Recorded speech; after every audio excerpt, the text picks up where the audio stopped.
إن الحمد لله نحمده ونستعينه ونستغفره ونعوذ بالله من شرور أنفسنا ومن سيئات أعمالنا من يهده الله فلا مضل له ومن يضلل فلا هادي له وأشهد أن لا إله إلا الله وحده لا شريك له وأشهد أن محمدا عبده ورسوله يا أيها الذين آمنوا اتقوا الله حق تقاته ولا تموتن إلا وأنتم مسلمون يا أيها الناس اتقوا ربكم الذي خلقكم من نفس واحدة وخلق منها زوجها وبث منهما رجالا كثيرا ونساء واتقوا الله الذي تساءلون به والأرحام إن الله كان عليكم رقيبا يا أيها الذين آمنوا اتقوا الله وقولوا قولا سديدا يصلح لكم أعمالكم ويغفر لكم ذنوبكم ومن يطع الله ورسوله فقد فاز فوزا عظيما أما بعد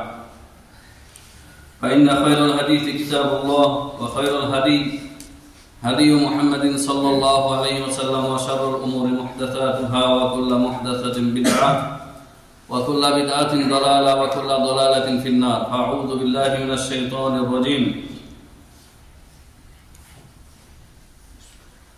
قالوا إنا كفرنا بما أرسلتم به وإنا لفي شك مما تدعوننا إليه مريب وقال تعالى في موضع آخر ألم تر إلى الذين يزعمون أنهم آمنوا بما أنزل إليك وما أنزل من قبلك يريدون أن يتحاكموا إلى الطاغوت وقد أمروا أن يكفروا به ويريد الشيطان أن يضلهم ضلالا بعيدا আলহামদুলিল্লাহ যাবতীয় হামদ সানাসি আল্লাহ সুবহানাহু ওয়া তাআলার জন্য যে আল্লাহ সুবহানাহু ওয়া তাআলা আমাদেরকে বিশুদ্ধ ঈমানের হেদায়েত দিয়েছেন এবং ঈমান ভঙ্গকারী লা ইলাহা ইল্লাল্লাহ বিনষ্টকারী বিষয়গুলি আল্লাহ সুবহানাহু ওয়া তাআলা আমাদেরকে জানার শিখার এবং সেই অনুযায়ী আমরা যাতে চলতে পারি সেই তৌফিক আল্লাহ তাআলা আমাদেরকে দিচ্ছেন এই জন্য আল্লাহ সুবহানাহু ওয়া তাআলার শুকরিয়া জ্ঞাপন করি আলহামদুলিল্লাহ। হাজারো কোটি সালাত ও সালাম বর্ষিত হোক প্রিয় নবী মুহাম্মদ রাসূলুল্লাহ সাল্লাল্লাহু আলাইহি ওয়াসাল্লামের উপর। আল্লাহুম্মা সাল্লি আলাইহি ওয়া বারিক আলাইহি। সম্মানিত মুসলিমিনরা, গত সপ্তাহে আমরা নাওয়াকিদু লা ইলাহা ইল্লাল্লাহ, লা ইলাহা ইল্লাল্লাহ বিনষ্টকারী বা ভঙ্গকারী তিনটি বিষয় নিয়ে আলোচনা করেছি। আজকে বাকি 6টি বা 7টি বিষয় নিয়ে আলোচনা করব, যে বিষয়গুলি লা ইলাহা ইল্লাল্লাহ আপনি পড়লেও সেই লা ইলাহা ইল্লাল্লাহকে নষ্ট করে দেয়, ভঙ্গ করে দেয়। যদিও এটা শাবান মাস, আলহামদুলিল্লাহ শাবান মাসে আল্লাহ তাআলা আমাদেরকে পৌঁছে দিয়েছেন। নবী সাল্লাল্লাহু আলাইহি ওয়াসাল্লাম দোয়া করতেন, আল্লাহুম্মা বারিক লানা ফি শাবান ওয়া বাল্লিগনা রমাদান। আল্লাহ আমাদেরকে শাবানে পৌঁছে দাও, আমাদেরকে শাবানে আমাদেরকে বরকত দান করো, বারাকাত দান করো, আর আমাদেরকে রমজানে পৌঁছে দাও। রমজান খুব নিকটে সামনে।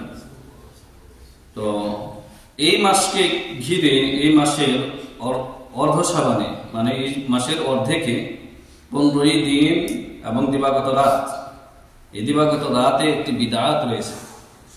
এই সম্পর্কে আমি সামান্য কয়েক মিনিটে কিছু বলবো, মানে আপনাদেরকে তাহজির করবো, সতর্ক সাবধান করবো। সেই বিদআতটি হচ্ছে শবে বারাতের বিদআত। শবে বারাত বা শবে বরাত বাঙালি জাতি যেভাবে বুঝে, সব কোনো আরবি শব্দ না, ফার্সি শব্দ, যার অর্থ হচ্ছে রাত সব। আর বারাত আবার নিয়েছে আরবিটা, অর্ধেক আরবি অর্ধেক ফারসি, বোঝাই যাচ্ছে এটা রিজেক্টেড, বাতিল। আরবিতে শরীয়তের ইস্তেলাহ পরিভাষাতে ফার্সিও নাই, উর্দুও নাই, কি নাই, ফার্সিও নাই, উর্দুও নাই, আরবিতেই গোটা শরীয়ত নাযিল হয়েছে। শরীয়ত যিনি বহন করে নিয়ে এসেছেন নবী মুহাম্মদ রাসূলুল্লাহ সাল্লাল্লাহু আলাইহি ওয়াসাল্লাম, তিনি আরবি ছিলেন, বিশুদ্ধ আরবি ভাষী ছিলেন। তাহলে নামের লকব দেখে বোঝা যাচ্ছে এটা একটা বাতিল কথা, শবে বরাত। আবার কেউ যদি বলে যে ঠিক আছে সবটাকে আমরা আরবি করে দিলাম, লাইলাতুল বারাত, লাইল আরবি শব্দ, তারপরে বলবো এটা একটি স্বতঃস্ফূর্তভাবে এটা জেনে রাখেন যে এটা একটা বিদআত মুহদাসা। বিদআত মানে জাল টাকা, জাল টাকা বোঝেন তো, যেমন জাল টাকা বোঝেন ওই রকম জাল আমল এটি। শবে বরাত বা লাইলাতুল বারাত বলে ইসলামে কোনো ইহতিফাল, কোন অনুষ্ঠান, কোন ইবাদত আল্লাহ এবং তার রাসূল দেননি। এই মর্মে যেগুলি বর্ণিত হয়েছে সবকিছু জাল এবং জয়ীফ, জাল জয়ীফের ভিত্তিতে এগুলি চলে আসতেছে। এগুলি হচ্ছে আপনার চূড়ান্ত ধর্ম না। তো এই শবে বরাত বা লাইলাতুল বারাত বলে কিছু নেই। আমাদের এক শ্রেণীর ওয়াইজগণ মুখরোচক ভাবে কোরআনের আয়াতের কিছু অপব্যাখ্যা করেন, কোরআনের আয়াতের সুস্পষ্ট অপব্যাখ্যা করেন। আমরা সবাই জানি, আপনারা জানেন, কোরআনুল কারীম নাজিল হয়েছে, মানে শুরু হয়েছে, তার প্রারম্ভ নাজিলের সূচনা হয়েছে রমজান মাসের লাইলাতুল কদরে। কিন্তু দেশের খ্যাতনামা খুব বিখ্যাত কুখ্যাত ওয়াইজ তারা বলতেছে, একজন বলতেছে, আর তাদের নাম নেওয়াটা কোনো দূষণীয় না, যেহেতু তাদের এই ভুল বিভ্রান্তিগুলি অনলাইনে ছড়িয়ে আছে। মানে আপনি ক্লিক করলেই তাদের এই বিভ্রান্তিতে ভরা আলোচনাগুলি পেয়ে যাচ্ছেন। তো যেই বক্তা ভুলগুলি ইন্টারনেটে ছড়িয়ে আছে, ওর নাম ধরেই সংশোধন করতে হবে। তো এক বক্তা বলতেছে এনায়েতুল্লাহ আব্বাসী, এবং সে একা না, এরকম আরো আছে, তারটা আমার নজরে এসেছে। সে বলতেছে যে কোরআনুল কারীম নাযিল হয়েছে শাবান মাসে। নাউযুবিল্লাহ মিন যালিক। কত বড় গোমরা, কত বড় জাহিল বলে এমন কথা বলতে পারে। সে এটা কিসের ভিত্তিতে বলতেছে? সূরা হামিমের শুরুতে 5টি আয়াত, হামিম ওয়াল কিতাবিল মুবিন ইন্না আনজালনাহু ফি লাইলাতিন মুবারাকাতিন ইন্না কুন্না মুনজিরিন।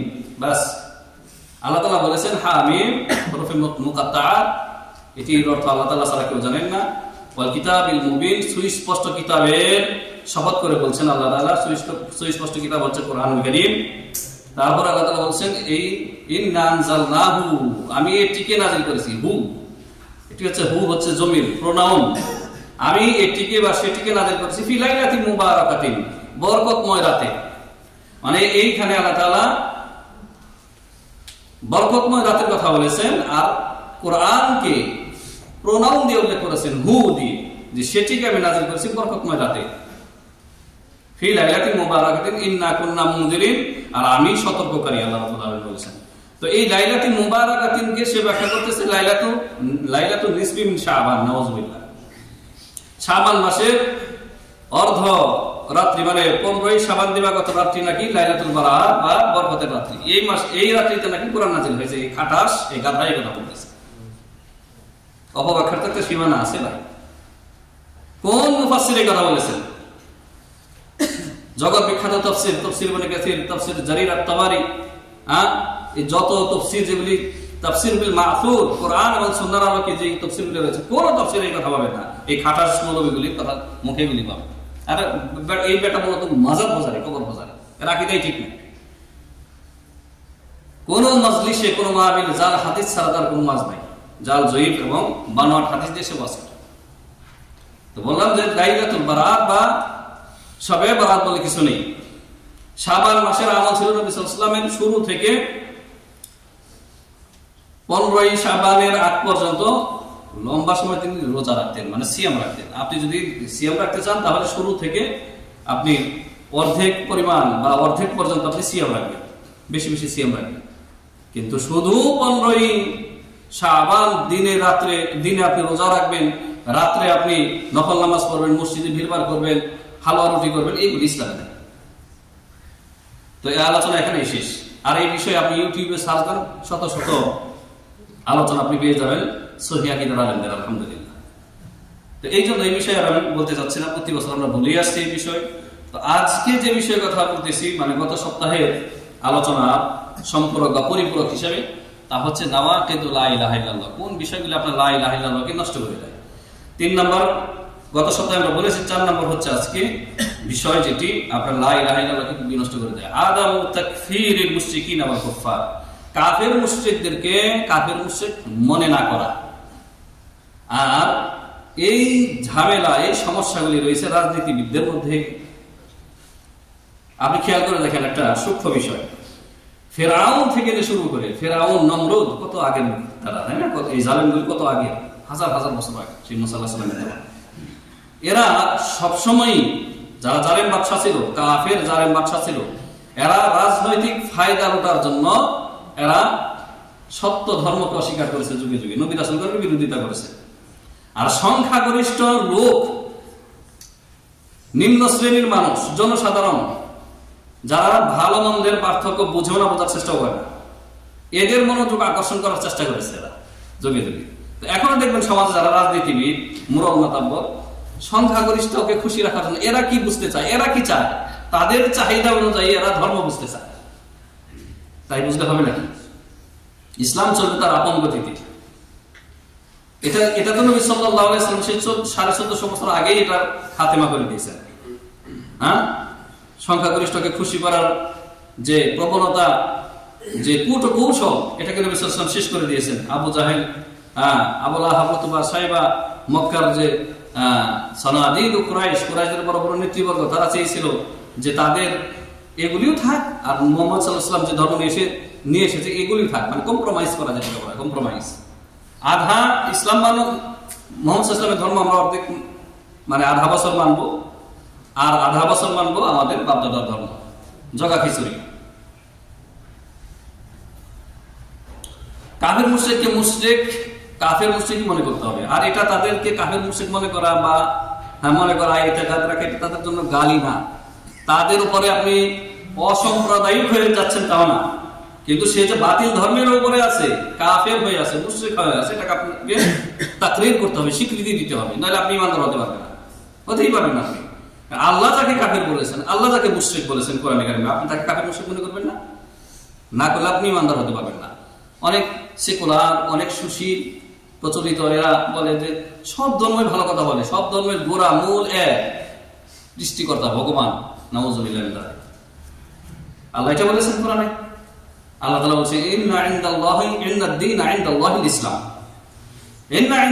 ইন্নাদ-দীনা ইনদাল্লাহিল ইসলাম। আল্লাহর কাছে একমাত্র, কেবলমাত্র গ্রহণযোগ্য কবুলিয়ত ধর্ম হচ্ছে ইসলাম। ওমাই ইয়াবতাগি গায়রাল ইসলামি দীনান ফালা ইউকবালা মিনহু ওয়া হুয়া ফিল আখিরাতি মিনাল খাসিরিন। ইসলাম ব্যতীত অন্য কোন জীবন ব্যবস্থা, অন্য কোন ধর্ম নিয়ে, দিন নিয়ে কেউ যদি আল্লাহর কাছে সাক্ষাৎ করে, আল্লাহ কুসৃঙ্খলতা গ্রহণ করবেন না। আল্লাহ সুস্পষ্টভাবে বলে দিয়েছেন। আল্লাহ বলেছেন কুল ইয়া আইয়ুহাল কাফিরুন, নবী আপনি বলেন হে কাফিরগণ। সূরা কাফিরুন পারেন না? সবাই পারেন যারা কোরআন পড়ে। তাহলে কাফির মুশরিককে কাফির মুশরিক মনে করতে হবে, এতে কাদে বলতেও হবে যে সে কাফের, কিন্তু তার সাথে আপনার কেমন মুআমালাত হবে, কেমন আচরণ হবে, সেটা ইসলাম দিক নির্দেশনা দিয়েছে। তার সাথে আপনি এমন উত্তম আচরণ করবেন যাতে সে বুঝে যে আসলে ইসলাম মানেই ভালো, ইসলাম মানেই, মুসলিম মানেই সমাজের সবার জন্য, গোটা মানব জাতির জন্য সে কল্যাণকামী, এটা যাতে বোঝে। আপনার নীরব দাওয়াত, নীরবতা, আপনার বডি ল্যাঙ্গুয়েজ, আপনার চলাফেরা যাতে বুঝতে পারে যে ইসলাম মানেই ভালো, ইসলাম মানেই খায়ে, গোটা মানব জাতির জন্য কল্যাণকর বিষয়। মুসলিমকে নবী সাল্লাল্লাহু আলাইহি ওয়াসাল্লাম এই জন্য উদাহরণ দিয়েছেন খেজুর গাছের সাথে, যে খেজুর গাছ যেমন পুরোটাই মানুষের উপকারে আসে, তার একটু অংশ অনপকারী না, তো মুসলিম সমস্ত মানব জাতির জন্য, গোটা মানব জাতির জন্য কল্যাণকর। নাহলে কেন ইসলাম সার্বজনীন, কিভাবে সার্বজনীন হবে, কিভাবে ইসলাম সারা বিশ্বব্যাপী ইন্টারন্যাশনাল জীবন বিধান হবে, সার্বজনীন ধর্ম হবে? কিন্তু কাফেরকে কাফের মনে করতে হবে। আর এ কথা বলা যাবে না ধর্ম যার যার, উৎসব সবার, এগুলি মুনাফিক, পাক্কা মুনাফিক। এগুলি ধর্ম যার যার, উৎসব তার যার। আপনি যে কথা বলছেন রাজনৈতিক ফায়দা লোটার জন্য, দাদাদেরকে খুশি করার জন্য, তো আপনার কোরবানির দিন তো কোনো দাদা বাবা আসে না যে একটু সহযোগিতা করি মুসলিম দাদাকে কোরবানি করতে, তার গোশত বন্টন করতে, একটু গোশত খেয়ে। কিন্তু মুসলিম নামধারী মুসলিমরা এতটা নির্লজ্জ, বেগাইরত হয়ে গেছে যে ওকে পাওয়া যায় কীর্তনের দিন, হিন্দুদের যে কীর্তন হয়, কীর্তনের লাবড়া রান্নাই হয় না ওদের সহযোগিতা ছাড়া, এরাও মুসলিম না।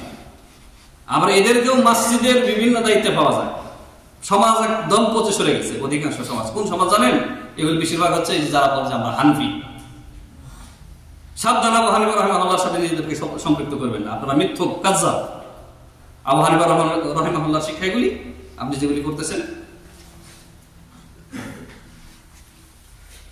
অথবা তাসহিহু মাযহাবিহিম, তাদের যে মতবাদ রয়েছে, ধর্ম রয়েছে, সেগুলিকে সত্যায়ন করা। হ্যাঁ, ওগুলিও সৃষ্টিকর্তাকে পাওয়ার বিভিন্ন মাধ্যমে বলি। গৌতম বুদ্ধের শিক্ষাতেও মুক্তি রয়েছে, যে তাদের কথা শোনেন না ওগুলি মাঝে মধ্যে। তারপরে আপনার বিভিন্ন দেব দেবীর কথা, কেউ বলতেছে অমুক দেবীর অভিশাপ করেছে আমার উপরে, সত্যিই মনে হয়, হেসে হেসে বলতেছে। এগুলি জাহেল। আর এই জাহেলগুলি তখনই বিদুরিত হবে যখন আপনারা দিন, সত্যিকার অর্থে দিন শিখবেন, পালন করবেন।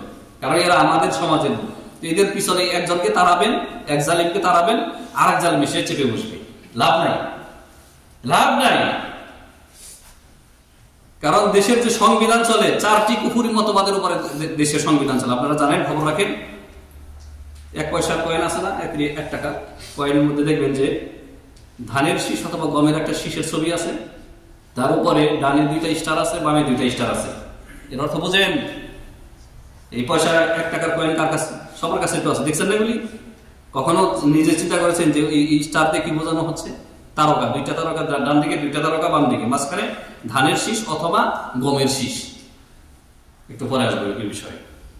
তাহলে তাদের মাযহাবকে, তাদের মতবাদকে তাসহিহ করা, সত্যায়ন করা, এটা আপনার ঈমান ভঙ্গের কারণ, আপনার ঈমান ইসলাম থাকবে না। অনুরূপ ভাবে সন্দেহ করা, নবী সাল্লাল্লাহু আলাইহি ওয়াসাল্লাম যা কিছু নিয়ে এসেছেন, নবী সাল্লাল্লাহু আলাইহি ওয়াসাল্লাম কোরআন আর সুন্নাহ, এই বিষয়ে যদি কেউ সন্দেহ করে, সেটাও কুফরি, ঈমান ইসলাম ভঙ্গকারী বিষয়। আল্লাহ রাব্বুল আলামিন কাফের মুশরিকদের বিষয়ে সুস্পষ্ট ভাবে বলেছেন, সূরা ইব্রাহিম আয়াত নম্বর 9, ক্বালু ইন্না কাফারনা বিমা উরসিলতুম বিহি। একটা জনপদে আল্লাহ তাআলা কয়েকজন রাসূল পাঠিয়েছিলেন, আর ওই জনপদের যারা অবাধ্য দাম্ভিক কাফেররা ছিল, প্রভাবশালী নেতৃস্থানীয়, তারা সরাসরি বলল, ইন্না কাফারনা বিকুম, আমরা তোমাদেরকে অস্বীকার করি। তোমরা আল্লাহর পক্ষ থেকে এসেছো বলতেছো, রিসালাত নিয়ে এসেছো, তোমাদেরকে আমরা অস্বীকার করি। ওয়া ইন্না লাফি শাক্কিম মিম্মা তাদউনানা ইলাইহি মুরিব, আর তোমরা যে আমাদেরকে এক আল্লাহর ইবাদতের দিকে ডাকতেছো, এই বিষয়ে আমাদের যথেষ্ট সন্দেহ সংশয় রয়েছে।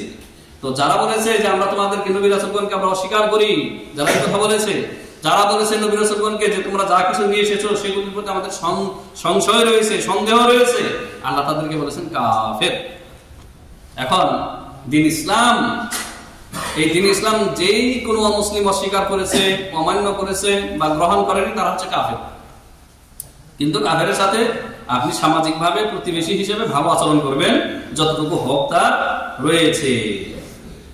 আর যে মৌলিক চাহিদা, সেই ক্ষেত্রে যদি ঘাটতি থাকে, মৌলিক চাহিদা তো বুঝিনি, খাদ্য, পোশাক, চিকিৎসা, শিক্ষা, তার নিরাপত্তা ইত্যাদি ইত্যাদি যেগুলি রয়েছে, সেই ব্যাপারে যদি আপনি সহযোগিতা করেন, সমস্যা নেই। কিন্তু তাদের ধর্মের ক্ষেত্রে বিন্দু মাত্র সাহায্য করলে আপনি তাদেরই অন্তর্ভুক্ত হবেন, সাবধান। 5 নম্বর ঈমান ইসলাম ভঙ্গকারী বা লা ইলাহা ইল্লাল্লাহ ভঙ্গকারী বিষয় হচ্ছে ইতিকাদু আন্না হাদিয়ান গায়রা হাদি নবিয়িনা মুহাম্মাদিন সাল্লাল্লাহু আলাইহি সাল্লাম আকবালু মিন হাদিহি। এটা খতরনাক, এইটাই বর্তমানে চলতেছে। আর এই যে বললাম যে 1 পয়সা মানে 1 টাকার কয়েনের মধ্যে যে 4টি স্টার রয়েছে, এই আলোচনার সাথে সম্পৃক্ত। কেউ যদি এই ইতিকাদ, এই বিশ্বাস রাখে যে মানব রচিত বিধান, আর ওই 4টা মতবাদ, 4টা স্টার বা তারকার মিনিংটা এখনই বলে দিচ্ছি। আমাদের সংবিধান চলে 4টি কুফরি মতবাদের উপরে, 4টি কুফরি মতবাদের উপরে। 1 নম্বর হচ্ছে, আপনার নাম্বারগুলো কল করেন, সমস্যা নেই, ধর্ম নিরপেক্ষ মতবাদ। ধর্ম নিরপেক্ষ মতবাদ, যেটাকে বলা হয় সেকুলারিজম, বা আরো যে কোন নাম দিতে পারেন। ধর্ম নিরপেক্ষ মতবাদ, সমাজতন্ত্র, গণতন্ত্র, আর হচ্ছে আপনার কি জাতীয়তাবাদ। জাতীয়তাবাদ, এই 4টি কুফরি মতবাদ হচ্ছে সংবিধানে একেবারে শিকড় গেড়ে দেওয়া হয়েছে। এই মতবাদ যদি কোনো মুসলিম অন্তর থেকে মেনে নেয়, তাহলে আপনার নামাজ পড়ে কোনো লাভ নেই। যার আপনি কোন মৌলবীকে নিয়ে আসবেন, আমার সামনে নিয়ে আসেন। আপনি যদি বলেন যে আমি একজন ধর্ম নিরপেক্ষ মুসলিম, ধর্ম নিরপেক্ষতা রাজনীতি আমি বিশ্বাসী, আপনি কাফের মুশরিক। দেখেন না বিভিন্ন পোস্টারের মধ্যে লেখা থাকে, রাজনৈতিক নেতাদের পোস্টারগুলিতে, যে মানে যে যুবকরা যে নেতা হতে যাচ্ছে, ওরা বলে যে আমি আমার অমুক নেতার আদর্শে বিশ্বাসী, আমি আমার অমুক নেতার আদর্শ বাস্তবায়নকারী, মনে প্রাণে সেই আদর্শকে আমি লালন করে থাকি। শেষ। আসলে এরা তো বুঝেই না, এরা তো ঈমান, ইসলাম, আকীদা কি কিচ্ছু জানে না, এগুলি কিচ্ছু জানে না। এদের মৌলবীরা জানে না, তো এরা কিভাবে জানবে কিসে ঈমান থাকে, কিসে ঈমান বিনষ্ট হয়ে যায়, তা জানে না। তাহলে এই যে এগুলি হচ্ছে মানব রচিত বিধান, ধর্মনিরপেক্ষ মতবাদ, তারপর আপনার সমাজতন্ত্র, গণতন্ত্র, আর হচ্ছে আপনার জাতীয়তাবাদ। ভাষার জাতীয়তাও হতে পারে, সেটা ভৌগোলিক জাতীয়তাও হতে পারে। এই জাতীয়তাবাদ নামে একটা দল রয়েছে, আপনারা জানেন। ধর্মনিরপেক্ষ তার রাজনীতিকারী একটা দল রয়েছে, যারা এখন পলাতক আছে, জানেন। এগুলি সাফ না করা পর্যন্ত, এই মতবাদগুলি, এজেন্টগুলি ডিলিট না করা পর্যন্ত আপনি পাক্কা ইমানদার হতে পারবেন। তো এই যে এই পয়েন্টটি লেখক রাহিমাহুল্লাহ বলেছেন যে নবী সাল্লাল্লাহু আলাইহি ওয়াসাল্লামের হেদায়েত, আনিত হেদায়েত, কোরআন সুন্নাহ ব্যতীত যে মানব রচিত আল কাওয়ানিন ওয়াদিইয়া, মানব রচিত বিধান কেউ যদি মনে করে যে ইসলামী শরীয়তের সাথে উত্তম এবং বেশি উপযোগী, যোগ উপযোগী, তাহলে সে কাফের মুশরিক, কাফের মুশরিক। তো আমাদের কোর্ট কাছারিগুলি, আমাদের বিচারালয়গুলি কিন্তু মানব রচিত বিধান দিয়ে চলছে। এটা আরো বিস্তারিত বলতে হবে। অথবা কেউ যদি মনে করে যে আন্না হুকমা গায়রিহি আহসানু মিন হুকমিহি আও আফদালু আও আকমালু, মানব রচিত বিধান বা বিচার ফয়সালা, মানব রচিত বিধানের বিচার ফয়সালা নবী সাল্লাল্লাহু আলাইহি ওয়াসাল্লামের আনিত শরীয়তের বিচার ফয়সালার চাইতে বেশি পরিপূর্ণ, বেশি উত্তম, তাহলে সে কাফের, বেঈমান, তার লা ইলাহা ইল্লাল্লাহ কোন কাজে দেবে না। অথবা ওয়াকাযালিকা ইতিকাদু আন্না আহাদান ইয়াজুযু লাহু আন ইয়াহকুমা বিগায়রি শারঈল্লাহ, কেউ কোন বিচারক যদি মনে করে যে তার জন্য জায়েজ রয়েছে মানব রচিত বিধান দিয়ে বিচার ফয়সালা করা, তার জন্য জায়েজ, সেও কাফের মুশরিক। কোথায় আছেন কোথায়? আও আন ইয়াহকুমা বিশাইইন মিনাল কাওয়ানিনিল ওয়াদিইয়া আল্লাতী ইরতাদাহা আল বাশারু বিআনফুসিহিম বিমা'জিলিন আন দীনিল্লাহি ওয়া শারঈহি। এটা বন্ধ রাখবেন, বিরক্ত না পাবেন, এটা বন্ধ রাখবেন। মোবাইলগুলো আপনারা সাইলেন্ট করতে ভুলে যান মসজিদে প্রবেশ করে। কেউ যদি মনে করে যে মানুষ চাচ্ছে, একটু আগে বললাম যে জনগণ চাচ্ছে, এই জন্য জনগণের পূজা করতে করতে বলে যে জনগণ কি সকল ক্ষমতার উৎস জনগণ। উপরি কথা, কিভাবে জনগণ সকল ক্ষমতার উৎস হতে পারে? সকল ক্ষমতা ইন্নাল্লাহা আলা কুল্লি শাইইন কাদির, কত জায়গায় কোরআনে কারীম আছে। পদে পদে বিপদ, পদে পদে মুসিবত, সর্বাঙ্গে ব্যথা, ওষুধ দেব কোথায়? রোগ ব্যাধির শেষ নাই। ক্যান্সারে আক্রান্ত সারা দেহ, ক্যান্সারের চিকিৎসা আগে করতে হবে, ক্যান্সারের চিকিৎসা আগে করতে হবে। প্রিয় ভাই, আগে ইমানদার হয়ে বেঁচে থাকেন। ওই শুধু দুনিয়ার লোভ লালসার জন্য, ব্যক্তি স্বার্থের জন্য তাদের পদলেহন করে, তাদের চাটুকারিতা করে আপনি ফিরি জীবনযাপন করবেন, আয় ইনকাম করবেন, আর আপনি দুনিয়া থেকে কোথায় যাবেন শেষ পর্যন্ত? দুনিয়ার এই ভোগ বিলাসী জীবন ছেড়ে দিয়ে কিন্তু আল্লাহর কাছে যেতে হবে নাকি? ওই চিন্তা করেন যে ইমান ইসলাম আগে টিকে থাক, ইমান ইসলাম তো আগে টিকুক। মানুষ চায়, মানুষ যেহেতু চাচ্ছে, যে এই জন্য আমরা এগুলিতে বিচার ফয়সালা করতেছি। দ্বীন ইসলাম থেকে সম্পূর্ণ সরে গিয়ে যদি কেউ এরকম করে, তাহলে তার লা ইলাহা ইল্লাল্লাহ বিনষ্ট হয়ে যাবে। অথবা কেউ যদি হারামকে হালাল করে, হালালকে হারাম করে, বুঝতে পারছেন? ইসলাম হালাল করেছে, সেটাকে হারাম করে দিল। সেটা ফিকহি মাসাইল হোক, কোন ফকিহ জেনে শুনে করুক, অথবা মানব রচিত বিধানে যে আমাদের বিচার ফয়সালা চলে সেই ক্ষেত্রে হোক। কিসাস, হত্যার বদলে হত্যা, মুসলিমকে হত্যা করা হলে অন্যায়ভাবে কিসাস নিতে হবে। এই দেশে কিসাস আছে আলহামদুলিল্লাহ। চোরের হাত কাটা, এই সবগুলি বিধান এখানে আছে আলহামদুলিল্লাহ। সেগুলিকে কেউ যদি আপনার অন্যায়, অথবা সেগুলিকে যদি আপনার কি বলেন যে এগুলি হচ্ছে কি, এগুলি হচ্ছে বর্বরতা, পাশবিক বর্বরতা, একজন লোককে হত্যার বদলে হত্যা করে দিতে হবে, তারপরে আপনার হাত কেটে দিতে হবে চুরি করলে, কারণ সব তো চোর। এই বিধান যদি কার্যকর করে, ওদের থাকবে, একটাও থাকবে না। এগুলিকে হালালকে হারাম করে, হারামকে হালাল করলে তার ঈমান থাকবে না। আল্লাহ রাব্বুল আলামিন এর দলিল সূরা নিসার আয়াত নম্বর 60, আপনারা একটু তরজমাটা পড়বেন, ঠিক আছে? খালি আমার মুখের স্বাদ দিয়ে আপনারা স্বাদ কি করবেন, চাকবেন না যে আমি রসগোল্লা খাইলে আপনাদের খাওয়া হয়ে যাবে, এই চিন্তা ভাবনা বাদ দেন, ঠিক আছে? হুজুর ইসলাম বুঝলে আমাদের জন্য যথেষ্ট, এই চিন্তাধারা মগজ থেকে আউট করেন। আউট না করলে কাজ হবে না। রসগোল্লা খাওয়ার সময় তো বলে না যে হুজুর খাইলে আমাদের জন্য হয়ে যাবে, তখন সবাই জিলাপি পাওয়ার চেষ্টা করেন। তো দ্বীনের ক্ষেত্রে এরকম কেন যে দ্বীন হুজুর বুঝলেই আমাদের জন্য হয়ে গেল? দ্বীন বোঝা আমাদের কাজ না। এই যে আয়াত পড়বেন সূরা নিসা আয়াত নম্বর 60, তরজমা পড়বেন, অনুবাদ পড়বেন, বুঝবেন। আল্লাহ তাআলা বলেছেন আলাম তারা ইলাল্লাযীনা ইয়াজউমুনা আন্নাহুম আমানু বিমা উনজিলা ইলাইকা ওয়া মা উনজিলা মিন ক্বাবলিকা, নবী আপনি কি তাদেরকে দেখেননি? কাদেরকে? এরা হচ্ছে মুনাফিক। কারা? মুনাফিক। মুনাফিকদেরকে আপনি দেখেননি যারা মনে করে, ধারণা করে যে আপনার নাজিলকৃত কোরআন হাদিসের প্রতি তারা ঈমান এনেছে, আপনার উপরে যে কোরআন হাদিস নাজিল হয়েছে তার প্রতি তারা ঈমানদার, এটা তারা ধারণা করে, মনে করে। তার মানে আল্লাহ তাদেরকে ঈমানদার বলে সার্টিফাই করেন নাই, ওরা ধারণা করে। মুনাফিকরা মনে করতো যে ওরা ঈমানদার। আল্লাহ তাআলা বলেছেন যে ইউরিদুনা আন ইয়াতাহাকামু ইলা তাগুত, কিন্তু বিচার ফয়সালার ক্ষেত্রে আপনাকে মানে না নবী, আপনাকে বিচারক বলে মানে না। তখন চলে যায় ইহুদির কাছে। এটার প্রেক্ষাপট আছে, প্রেক্ষাপটে যাচ্ছি না। যা হোক, নবী সাল্লাল্লাহু আলাইহি সাল্লামের কাছে বিচার না নিয়ে একদল মুনাফিক গিয়েছিল ইহুদিদের কাছে। তখন আল্লাহ রাব্বুল আলামিন এই আয়াত নাযিল করেন, ওয়াকাদ উমিরু আন ইয়াকফুরু বিহি ওয়া ইউরিদু আশ-শাইতানু আন ইউদিল্লাহুম দালালান বাঈদা। এরা বিচার ফয়সালা নিয়ে যায় তাগুতের কাছে। তাগুত মানে শয়তান। তাগুত মানে এই যে বললাম যে মানব রচিত বিধান রচনা করে বসে আছে, কোরআন সুন্নাহর বিরোধী বিভিন্ন বিচার ফয়সালা বা কানুন বানিয়ে, সংবিধান বানিয়ে বসে আছে এবং সেগুলি দিয়ে বিচার ফয়সালা করতেছে। এগুলির উপরে সে সন্তুষ্ট, এগুলিকে সে হালাল মনে করে, জায়েজ মনে করে, অথবা এগুলিকে কোরআন সুন্নাহর উপরে প্রাধান্য দিয়ে থাকে। এরা হচ্ছে তাগুত। এরা হচ্ছে তাগুত। এরা তো যারাই কোরআন সুন্নাহকে পাশ কাটিয়ে জেনে বুঝে তাগুতের কাছে বিচার ফয়সালা নিয়ে যাবে, এরা কাফের, বেঈমান, মুনাফিকরা। অথচ আল্লাহ তাআলা বলেছেন যে ওয়াকাদ উমিরু আন ইয়াকফুরু বিহি, অথচ এদেরকে আদেশ দেওয়া হয়েছে তাগুতকে অস্বীকার করার জন্য, তাগুতের সাথে কুফরি করার জন্য নির্দেশ দেওয়া হয়েছে। কিন্তু তাগুতকে কুফরি না করে, তাগুতকে অস্বীকার না করে বরং তাগুতের কাছে বিচার ফয়সালা নিয়ে যায় এই মুনাফিকরা। ওয়া ইউরিদু আশ-শাইতানু আন ইউদিল্লাহুম দালালান বাঈদা, শয়তান চায় এদেরকে সুদূর বিভ্রান্তিতে, পথভ্রষ্টতায় নিয়ে যেতে।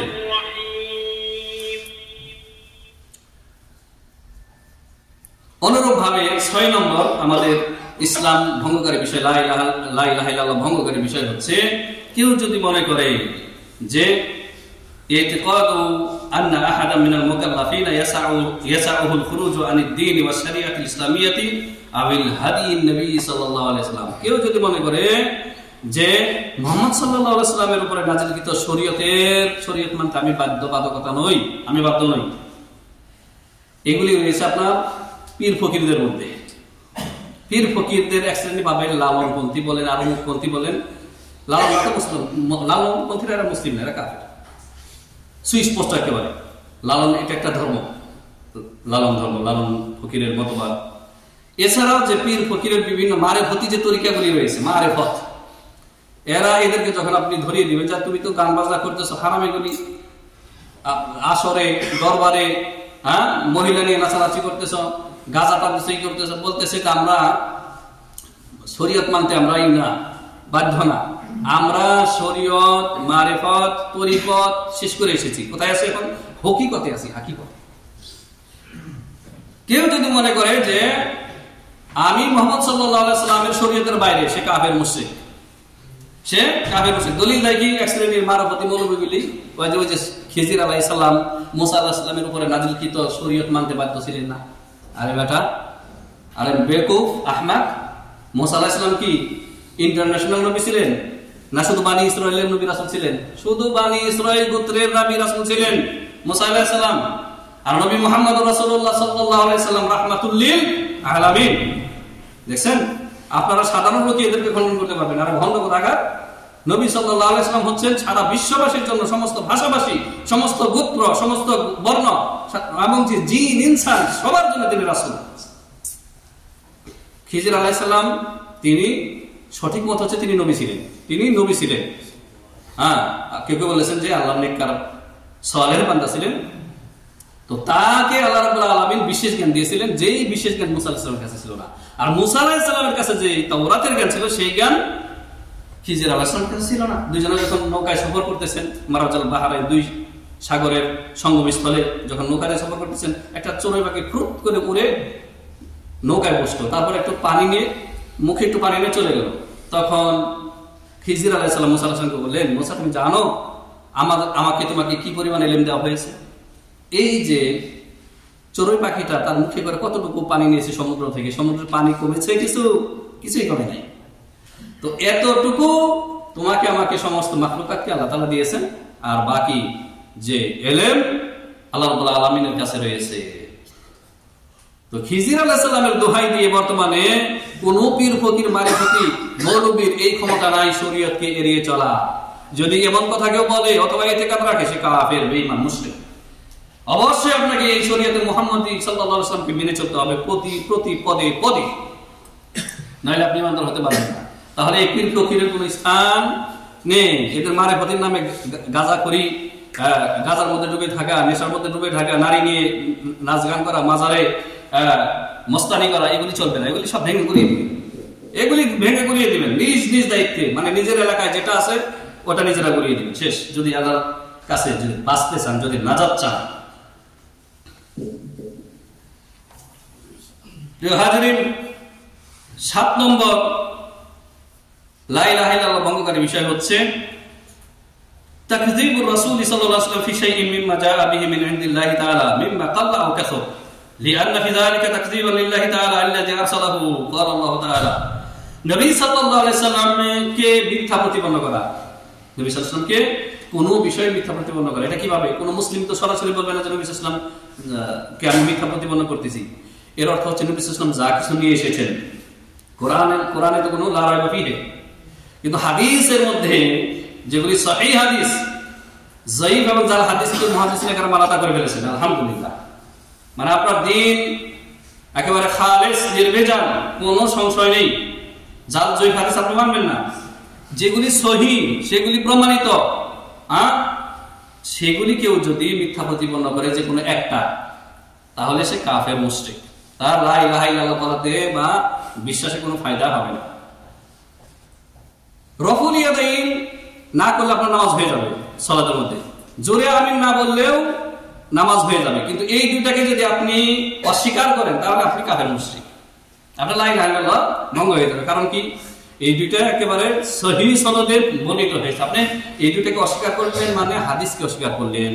এই মুনকিরিনে হাদিস অস্বীকার করে এখন ভারত, বাংলাদেশ, পাকিস্তান, আফগানিস্তানে এটা একটা বড় ফিতনা হয়ে দাঁড়িয়েছে।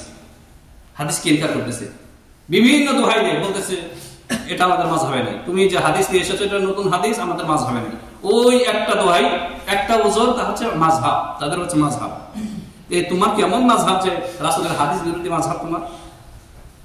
আপনি আমল করতে পারতেছেন না বিভিন্ন কারণে, সেটা আপনার দুর্বলতা, করিয়েন না, সমস্যা নেই। যেখানে আপনার ঝুঁকি রয়েছে, কয়েকদিন আগে কালকেই দেখলাম একটা সোশ্যাল মিডিয়াতে একটা পোস্ট, কোন এলাকায় জোরে আমিন বলার কারণে তাকে মসজিদ থেকে বের করে দেওয়া হয়েছে, মেরে মসজিদ থেকে বের করে দেওয়া হয়েছে। আর এটা কাদের স্বভাব জানেন? জোরে আমিন বললে যাদের গা জ্বলে, এটা হচ্ছে ইহুদিদের স্বভাব। নবী সাল্লাল্লাহু আলাইহি ওয়াসাল্লামের হাদিস স্পষ্ট, মা হাসাদাতকুমুল ইয়াহুদ আলা শাইইন হাসাদাতকুমুল আত-তামির। নবী সাল্লাল্লাহু আলাইহি ওয়াসাল্লাম বলেছেন যে মা হাসাদাতকুমুল ইয়াহুদ আলা শাইইন, ইহুদিরা তোমাদের অন্য কোনো বিষয়ে এত বেশি হিংসা করে না, বিদ্বেষ পোষণ করে না, যত বেশি হাসাদ বা বিদ্বেষ পোষণ করে আমিনের ক্ষেত্রে, জোরে আমিন বলার ক্ষেত্রে। তোমাদেরকে হিংসা বিদ্বেষ করে, এরা হিংসা করে। এই মৌলবীর মধ্যে এই কুস্বভাব যে এসেছে, এটা ইহুদিদের স্বভাব। কারণ যখন গায়রুল মাগদুবি আলাইহিম ওয়ালাদ-দাল্লিন বলা হলো, শেষ আয়াতের মধ্যে বলা হচ্ছে আল্লাহ যাদের উপরে তোমার অভিশাপ বর্ষিত হয়েছে, মাগদুব আলাইহিম মানে ইহুদি আর ইয়াহুদু, ওয়ালাদ-দাল্লিন নাসারা খ্রিস্টান, যারা পথভ্রষ্ট হয়েছে, আল্লাহ আমাদেরকে তাদের অন্তর্ভুক্ত করো না। আর শেষখানে বলা হচ্ছে আমিন, তখন ইহুদিরা ছুটে যেত, ইহুদিদের গা যত জোরে আমিন শুনলে। তো এই বদঅভ্যাস এসেছে এই সমস্ত বিদাতীদের উপর। তো জোরে আমিন বললে যদি আপনাকে মসজিদ থেকে বের করে দেয়, আপনি বলিয়েন না, এত বড় ঝুঁকি নিতে চায় না। কিন্তু যদি আপনার ক্ষমতা থাকে যে আপনি প্রভাবশালী, আপনাকে কিছু করতে পারেন, আপনি আমল করবেন, কারণ এটি নবী সাল্লাল্লাহু আলাইহি ওয়াসাল্লামের একটি সুন্নাত। আর জোরে আমিন বলার ফজিলত রয়েছে, সেটা আলাদা একটা আলোচনার বিষয়। যে কথা বলছিলাম, নবী সাল্লাল্লাহু আলাইহি ওয়াসাল্লামের আনিত যে কোনো একটা বিষয় কেউ যদি অস্বীকার করে, তাকযীব করে, তাহলে সে কাফের, মুশরিক। আল্লাহ রাব্বুল আলামিন ইরশাদ করেছেন পবিত্র কোরআন কারীমে, ওয়া ইন ইউকাযযিবুকা ফাকাদ কাযযাবা আল্লাযীনা মিন ক্বাবলিহিম জাআতুহুম রাসূলুহুম বিল বায়িনাতি ওয়াজ যুবুরি ওয়া বিল কিতাবিল মুবিন। আর হে নবী, যারা আপনাকে মিথ্যা প্রতিপন্ন করতেছে, মক্কার মুশরিকেরা, এরা আপনার পূর্বে যে সমস্ত নবী রাসূলগণ এসেছে, এরা এবং এদের পূর্বসূরি কাফেররা, তারা ওই সমস্ত নবী রাসূলগণকেও মিথ্যা প্রতিপন্ন করেছে, মিথ্যা মনে করেছে। আর আল্লাহর রাসূলগণ যা কিছু আল্লাহর পক্ষ থেকে নিয়ে এসেছিল, সুস্পষ্ট কিতাব, তাও তারা অস্বীকার করেছে। সুম্মা আখাযাতুল লাযিনা কাফারু ফাকাইফা কানা নাকির। এই দেখেন আল্লাহ তাআলা বলেছেন, যারা এই নবী রাসূলগণকে যারা মিথ্যা প্রতিপন্ন করেছে, নবী মুহাম্মদ সাল্লাল্লাহু আলাইহি ওয়াসাল্লামকে এবং নবী সাল্লাল্লাহু আলাইহি ওয়াসাল্লাম যা কিছু নিয়ে এসেছে শরীয়ত, এগুলোকে যারা প্রত্যাখ্যান করেছে, মিথ্যা প্রতিপন্ন করেছে, এরা হচ্ছে কাফের। আল্লাহ বলেছেন, অতঃপর এই সমস্ত কাফেরদেরকে আমি শেষ পর্যন্ত পাকড়াও করলাম কঠিন আযাব দিয়ে। সূরা ফাতির আয়াত নম্বর 25, 35 এবং 36, 25 এবং 26। সূরা ফাতির আয়াত নম্বর 25 এবং 26। অনুরূপভাবে কেউ যদি রাসূলুল্লাহ সাল্লাল্লাহু আলাইহি ওয়াসাল্লামকে ঘৃণা করে এবং নবী সাল্লাল্লাহু আলাইহি ওয়াসাল্লাম যা কিছু নিয়ে এসেছে সেগুলি যদি ঘৃণা করে, অথবা কোন মুসলিম মুমিনকে ঘৃণা করে ইসলাম পালন করার কারণে, এই সবগুলি হচ্ছে কুফরি কাজ, লা ইলাহা ইল্লাল্লাহ কোন কাজ দেবে না। একটা লোককে আপনি ঘৃণা করেন কি জন্য?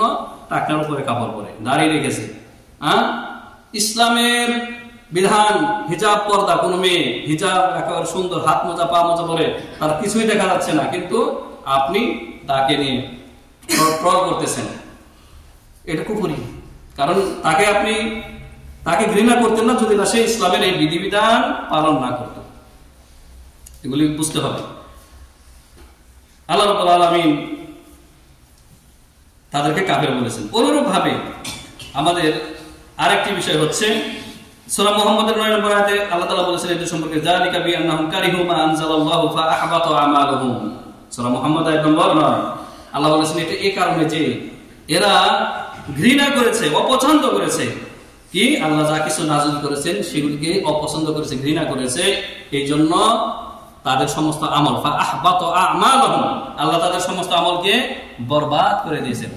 তাহলে আপনি 5 ওয়াক্ত নামাজ পড়লেও, সিয়াম রাখলেও, হজ করলেও, ইবাদত বন্দেগী করলেও যদি ইসলামের কোনো বিষয়কে ঘৃণা করেন, তাহলে আপনার আমল আল্লাহ তাআলা বরবাদ করে দেবেন। সাবধান। আপনি আল্লাহকে ভালোবাসবেন সবচেয়ে বেশি, আশাদ্দু হুব্বান লিল্লাহ। তারপরে সবচেয়ে মানব জাতির মধ্যে বেশি ভালোবাসবেন রাসূলুল্লাহ সাল্লাল্লাহু আলাইহি ওয়াসাল্লাম, কাকে? রাসূলকে। তারপরে এইভাবে ধীরে ধীরে বাবা মাকে, তারপরে মুমিন মুসলিমকে ভালোবাসবেন ইমানের কারণে, ইসলামের কারণে। ইন্নামাল মুমিনুনা ইখওয়া, আল মুসলিমু আখুল মুসলিম। আলহামদুলিল্লাহ। দেখেন তো মসজিদের ভিতরে আর কোন বর্ণভেদ, কোন জাতীয়তা, ভৌগোলিক জাতীয়তা, ভাষার জাতীয়তা কিছু আছে এখন? কিচ্ছু নাই। ইসলামের জাতীয়তা একটা, তা হচ্ছে ইসলাম, অনলি ইসলাম। স্থানের ভিত্তিতে, ভাষার ভিত্তিতে কোন জাতীয়তা ইসলামে নেই। এগুলি মুসলিম শক্তিকে বরবাদ করে দিয়েছে। প্রিয় হাজারিন, 8 নম্বর ইসলাম ভঙ্গকারী বিষয় বা লা ইলাহা ইল্লাল্লাহ ভঙ্গকারী বিষয় হচ্ছে আল ইস্তিহজাউ বিল্লাহি তাআলা আও বিরাসূলিহি সাল্লাল্লাহু আলাইহি ওয়াসাল্লাম বিকিতাবিহিল কারীম আও বিদ্দীনি আও বি শাঈরাতিন মিন শাআইরিহি আও ইস্তিহজাউ বিস-সাওয়াবি ওয়াল ইকাবি আও ইস্তিহজাউ বিল মুমিনিনা বিসাবাবি ঈমানিহিম। আল্লাহকে নিয়ে, রাসূলকে নিয়ে, কিতাব মানে কোরআনুল কারীমকে নিয়ে, রাসূলের হাদিসকে নিয়ে, ইসলামের কোন একটি বিধানকে নিয়ে কেউ যদি ঠাট্টা বিদ্রুপ করে, মস্করা করে, মস্করা করছে একটু, মাযে ইমজা, এইগুলি ইস্তিহজা, ইমজা করা, মাযহ করা, মাসখারা করা কোন বিষয় নিয়ে, এগুলি সবগুলি হচ্ছে কুফরি। আল্লাহ রাব্বুল আলামিন ইরশাদ করেছেন, তাবুক যুদ্ধের ঘটনা আল্লাহ তাআলা সূরা তাওবাতে সেখানে বিস্তারিতভাবে বলেছেন। সেই সূরা তাওবার আয়াত নম্বর 65 আর 66 আল্লাহ তাআলা বলেছেন, ওয়ালা ইন সাআলতাহুম। ঘটনা হচ্ছে নবী সাল্লাল্লাহু আলাইহি ওয়াসাল্লামের সাহাবীদেরকে নিয়ে মুনাফিকরা ট্রল করতেছিল, বলতেছিল যে আমরা এই সমস্ত কারি, মুহাজির এবং আনসার সাহাবীদেরকে বলতেছে, এই সমস্ত কারি এদের মতো অধিক পেটুক আর অধিক যুদ্ধের মধ্যে ভীতু আর দেখি নাই। কে বলতেছিল? মুনাফিকরা। যায়েদ বিন আরকাম রাদিয়াল্লাহু তাআলা আনহু বলেছে, কাযাবতা ইয়া আদুল্লাহ, তুমি মিথ্যা বলছো হে আল্লাহর শপথ। যায়েদ বিন আরকাম রাদিয়াল্লাহু তাআলা দৌড়ে যাচ্ছেন নবীজির কাছে। যায়েদের আগে আল্লাহর নবীর প্রতি ওহী নাযিল হয়েছে মুনাফিকদের এই ব্যাপারে। আল্লাহ তাআলা বলেছেন, ওয়ালা ইন সাআলতাহুম, নবী আপনি যদি মুনাফিকদের জিজ্ঞাসা করেন যে কেন গুলি বলছো, তখন তারা বলবে, লা ইয়াকুলুন্না ইন্নামা কুননা নাখুদু ওয়া নালআব, আমরা এই যে সফরের কষ্ট ক্লেশ এগুলি দূর করার জন্য একটু খেলার ছলে বলে দিয়েছি, হাসি তামাশা করে বলে দিয়েছি, মস্করা করেছি। ইসলাম নিয়ে যারা মস্করা করেন, ইসলামপন্থীদেরকে যারা নিয়ে যারা মস্করা করে, তাদের জন্য এই সতর্ক, এই তাহজির, এই আয়াত, সাবধান হয়ে যান, সতর্ক হয়ে যান। যে আল্লাহ তাআলা বলেছেন যে তারা বলে ইন্নামা নাখুদু ওয়া নালআব, আমরা তো একটু খেলাধুলা চলে, এই সফরের কষ্ট, ভ্রমণের কষ্ট দূর করার জন্য একটু হাসি তামাশা করে এগুলি বলতেছিলাম। কুল, নবী আপনি বলে দিন, আবিল্লাহি ওয়া আয়াতিহি ওয়া রাসূলিহি কুনতুম তাস্তাহজিউন লা তা'তাযিরু ক্বাদ কাফারতুম বা'দা ঈমানিকুম। নবী আপনি বলে দিন যে তোমরা কি আল্লাহকে নিয়ে, আল্লাহর আয়াতকে নিয়ে, কোরআনকে নিয়ে, তার রাসূলকে নিয়ে, এই রাসূলকে যারা মেনে নিয়েছে, কোরআন হাদিসের উপর যারা আমল করেছে, এই সমস্ত মুমিনদেরকে তোমরা নিয়ে ঠাট্টা বিদ্রুপ করতেছো, ইস্তেহজা করতেছো, মাসখারা করতেছো, লা তা'তাযিরু, কোনো ওজর চলবে না। ক্বাদ কাফারতুম বা'দা ঈমানিকুম, ঈমান গ্রহণ করার পরে তোমরা কাফের হয়ে গেছো। তাহলে ওই লোকেরা আগে ইমানদার ছিল। আল্লাহ তাআলা বলেছেন যে ক্বাদ কাফারতুম বা'দা ঈমানিকুম, ঈমান আনার পরে তোমরা আবার কাফের হয়ে গেছো। কারণ কি? তোমরা ইসলামকে নিয়ে, ইসলাম যারা পালন করে তাদেরকে বলেছো এদের মতো অধিক পেটুক আর নাই, যুদ্ধের মধ্যে অধিক ভীতু আর নাই। মুহাজির এবং আনসার তারা ইকরামকে নিয়ে এই কটূক্তি করার কারণে তারা কাফের হয়ে গেছে। সূরা তাওবা আয়াত নম্বর 65-66। 9 নম্বর হচ্ছে মুআলাতুল মুশরিকিনা ওয়া মুনাসারাতুহুম ওয়া মাওয়াদ্দাতুহুম ওয়া মুআমালাতুহুম আলাল মুসলিমিন। কাফের মুশরিকদেরকে মুসলিমদের বিরুদ্ধে সাহায্য করা তার লা ইলাহা ইল্লাল্লাহ ভঙ্গকারী বিষয়। ঈমান ইসলাম টুটে যাবে যদি কোন মুসলিমের বিরুদ্ধে আপনি কাকে সাহায্য করেন, কাফেরকে সাহায্য করেন। এটা বুঝতে হবে বিস্তারিত। সংক্ষেপে বলি যে ধর্মীয় ক্ষেত্রে, কিসের ক্ষেত্রে? ধর্মীয় ক্ষেত্রে। এখন কাফেরের বাড়িতে এসেছে মুসলিম ডাকাত, আর আপনি কাফেরকে সাহায্য করবেন না? করতে হবে। কারণ মুসলিম যে এসেছে ও তো ডাকাত, ও তো ছিনতাইকারী।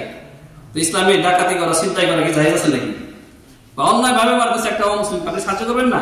এটা হচ্ছে ধর্মীয় ক্ষেত্রে, মানে বিশেষ করে জিহাদ ফি সাবিলিল্লাহকে এখানে বোঝানো হয়েছে। বা ইসলামের ক্ষতি হয়, মুসলিমদের ক্ষতি হয়, এমন কাজে কোনো মুসলিমকে সাহায্য করা যাবে না।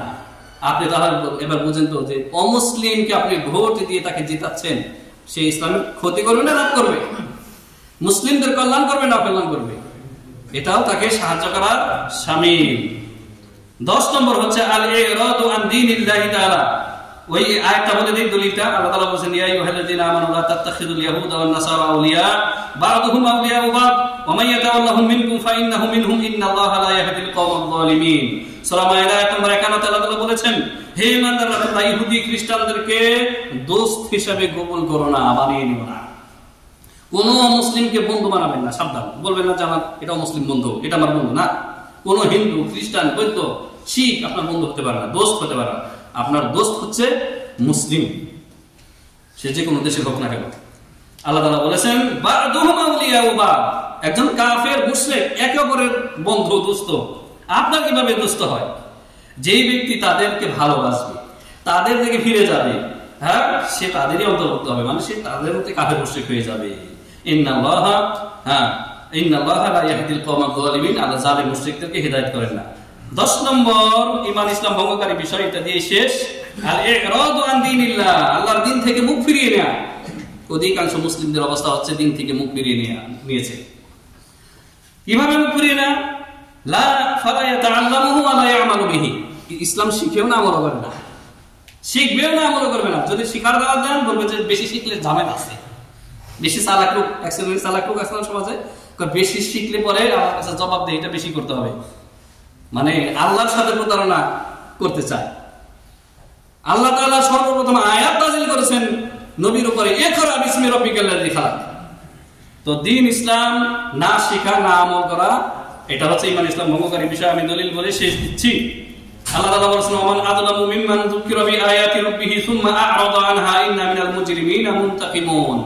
সূরা সিজদা আয়াত নম্বর 22। আল্লাহ তাআলা বলেছেন তার চেয়ে অধিক বড় জালেম আর কে আছে? যেই ব্যক্তিকে আল্লাহর আয়াত দিয়ে, রাসূলের হাদিস দিয়ে উপদেশ দেওয়া হয়েছে, তারপরে সে তা থেকে মুখ ফিরিয়ে নিয়েছে। ইন্না মিনাল মুজরিমিনা মুনতাকিমুন, এমন মুজরিম অপরাধীর কাছ থেকে আমি প্রতিশোধ গ্রহণ করব, আল্লাহ তাআলা বলেছেন। তো আল্লাহর দ্বীন না শেখা আর না আমল করা, এটা হচ্ছে ঈমান ইসলাম ভঙ্গকারী বিষয়। মনে রাখবেন যে আল্লাহর দ্বীনের কমপক্ষে যেগুলো ফরজ, আর যেমন আরকানুল ইসলাম, আরকানুল ঈমান, এগুলি কমপক্ষে মৌলিক বিষয়গুলি শিখে আমল করতে হবে যদি ঈমান ইসলাম টিকিয়ে রাখতে চান। আর মৌলিক বিষয়গুলি যদি, ফরজিয়াতগুলি যদি না শিখেন, না আমল করেন, তাহলে ঈমান ইসলাম থেকে বেরিয়ে যাবে। আল্লাহ রাব্বুল আলামিন এই সমস্ত ঈমান ইসলাম ভঙ্গকারী যত বিষয়গুলি আলোচনা করলাম, একটু লম্বা হয়ে গিয়েছে খুতবাটা, এই জন্য আমি দুঃখিত, কিন্তু সবগুলি বলে দিয়েছি। আশা করি এগুলি আমাদের সবার জন্য জীবনের একটা মাইল ফলক হিসেবে আমরা গ্রহণ করব, এবং আল্লাহ রাব্বুল আলামিন এই থেকে আমাদেরকে শিক্ষা নেওয়ার তৌফিক দান করুন। আল্লাহুম্মা আমিন। বারাকাল্লাহু লানা ওয়া লাকুম ফিল কুরআনিল আযীম ওয়া নাফা'নি ওয়া ইয়্যাকুম বিল আয়াতি ওয়া যিকরিল হাকীম। আকুলু কাওলি হাযা আস্তাগফিরুল্লাহাল আযীম ওয়া লাকুম ওয়া লিসাইরিল মুসলিমিন ফাস্তাগফিরুহু ইন্নাহু হুয়াল গফুরুর রহিম। ইন্নাল হামদালিল্লাহ আলহামদুলিল্লাহি ওয়াহদাহু ওয়াসসালাতু ওয়াসসালামু আলা মান লা নাবিয়্যা বা'দাহু ওয়া আলা আলিহি ওয়া সাহবিহি আজমাইন। আল্লাহ রাব্বুল আলামিন আমাদের মুসলিম ভাই বোনেরা যে সমস্যায় রয়েছেন প্রত্যেকের সমস্যার সুসমাধান করে দেন আল্লাহুম্মা। আল্লাহ রাব্বুল আলামিন যারা অভাবগ্রস্ত, ঋণগ্রস্ত, ঋণ করে বিদেশে এসেছেন, অথবা বিভিন্ন ঝামেলায় যাদের জীবনে রিজিকের সংকীর্ণতা চলে এসেছে, তাদেরকে আল্লাহ রাব্বুল আলামিন হালাল রুটি রোজগার দিয়ে তাদের জীবনকে প্রশস্ত করে দিন আল্লাহুম্মা। হারাম রুটি রোজগার থেকে, রূপ লালসা থেকে আল্লাহ তাআলা আমাদেরকে বাঁচিয়ে রাখেন আল্লাহুম্মা। ربنا آتنا في الدنيا حسنة وفي الآخرة حسنة وقنا عذاب النار ربنا لا تزغ قلوبنا بعد إذ هديتنا وهب لنا من لدنك رحمة إنك أنت الوهاب اللهم أعز الإسلام والمسلمين اللهم أعز الإسلام والمسلمين وأذل الشرك والمشركين ودمر أعداءك أعداء الدين من اليهود والنصارى والملحدين يا رب العالمين اللهم أصلح أئمتنا في ولاة أمرنا اللهم أصلح أئمتنا في ولاة أمرنا اللهم وفقهم لكل خير اللهم وفقهم فعل الخيرات وترك المنكرات يا رب العالمين اللهم اجعل لهم بطانة صالحة التي تدلهم على الخير وتعينهم عليه يا أكرم الأكرمين إن الله وملائكته يصلون على النبي يا أيها الذين آمنوا صلوا عليه وسلموا تسليما اللهم صل على محمد وعلى آل محمد كما صليت على إبراهيم وعلى آل إبراهيم إنك حميد مجيد اللهم بارك على محمد وعلى آل محمد كما باركت على إبراهيم وعلى آل إبراهيم إنك حميد مجيد عباد الله رحمكم الله إن الله يأمركم بالعدل والإحسان وإيتاء ذي القربى وينهى عن الفحشاء والمنكر والبغي يعظكم لعلكم تذكرون فاذكروا الله يذكركم واشكروا على نعمه يزدكم ولذكر الله أكبر والله يعلم ما تصنعون